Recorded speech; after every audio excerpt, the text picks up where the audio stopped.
বিয়েতে বরযাত্রী কতজন হওয়া উচিত? বিয়েতে বরযাত্রী বলে কোনো শব্দই নেই আরবিতে, সাধারণভাবে, বুঝতে পেরেছেন? আসলে বরযাত্রীর নীতিটা ইসলামে নেই। অবশ্য মনে করুন আপনি বিয়ে করবেন,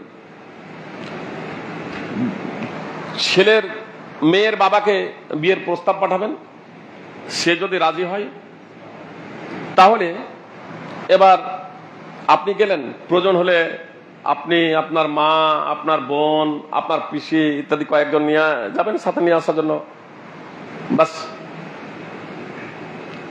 কিন্তু 2-4-10 গাড়ি একদম বরযাত্রী, আর বিশেষ করে ছেলের পক্ষ থেকে চাপিয়ে দেওয়া, এটা তো এক প্রকারের জুলুম এবং অন্যায়।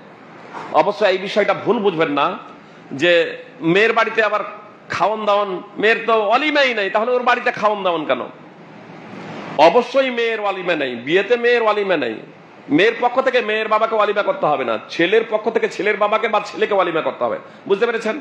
কিন্তু মেয়ের বাবা যদি স্বইচ্ছায় কিছু মানুষকে তার সামর্থ্য অনুযায়ী নিমন্ত্রণ করে, দাওয়াত দেয়, তাহলে এটা দোষণীয় না, এটা করতে পারে, কোনো সমস্যা নেই।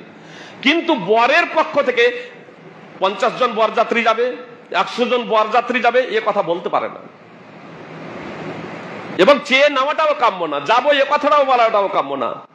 মেয়ের বাবা স্বেচ্ছাই হলে সাধারণভাবে আশপাশে যারা পড়োশী আছে তাদেরকে দাওয়াত দিতে পারে, দিতেই হবে এমন কোনো কথা নয়, বুঝতে পেরেছেন?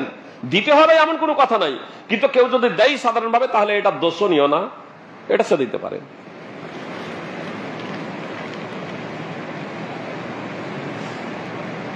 মুহাম্মদ সাল্লাল্লাহু আলাইহি সাল্লাম সব থেকে বেশি সম্মানিত ব্যক্তি ছিলেন না ছিলেন না সাহাবাদের কাছে? আব্দুর রহমান বিন আওফ বিয়ে করছেন, আর বিয়ের পরে আল্লাহ রসুলের সাথে সাক্ষাৎ। আল্লাহ রসুল জিজ্ঞেস করছেন কি ব্যাপার? বলছে আমি বিয়ে করেছি, আমি বিয়ে করেছি। আল্লাহ রসুল বলছেন আউলিম ওয়ালাউ বিশা, তাহলে তুমি ওয়ালিমা করো একটি ছাগল দিয়ে হলে। দোয়া করলেন বারাকাল্লাহু লাকা ওয়া বারাকা আলাইকা ওয়া জামা বাইনাকুমা ফি খায়র। তারপর ওয়ালিমা করার কথা বলছেন। আল্লাহ রসুল সব থেকে প্রিয় ব্যক্তি ছিলেন সাহাবীদের নিকটে। যদি বরযাত্রীর কোন বিধিবিধান থেকে থাকতো ইসলামে, তাহলে আল্লাহ রসুলকে বরযাত্রীর জন্য আহ্বান জানাতেন না?